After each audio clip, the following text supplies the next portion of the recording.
Secretary Frasco still have the trust given by the President. The President knows that she can perform the task given to her as Presidential Advisor for sustainable and resilient communities. The task given to her, and I will just quote, number 1, facilitate the integration and alignment of national government initiatives, plans, policies, and programs aimed at promoting sustainable and resilient communities, including initiatives relating to disaster risk reduction, climate adaptation, environmental stewardship, and sustainable local development.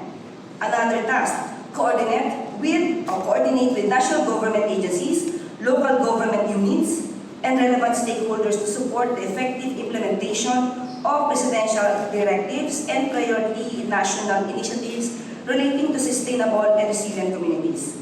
Monitor the progress of implementation of such directives and initiatives and identify gaps, bottlenecks, or coordination issues affecting efforts to promote sustainability and resilience of communities. So, mas alam po ng Pangulo na kakayanin po ni Secretary Frasco ang pakikipag-ugnayan sa lokal na pamahalaan at sa patungkol po para po mas maibsan po ang mga maaaring danasin ng ating mga kababayan kapag po may mga sakuna o may mga pangyayaring hindi natin inaasahan tulad ng bagyo, lindol, at iba pang mga klaseng mga emergency cases.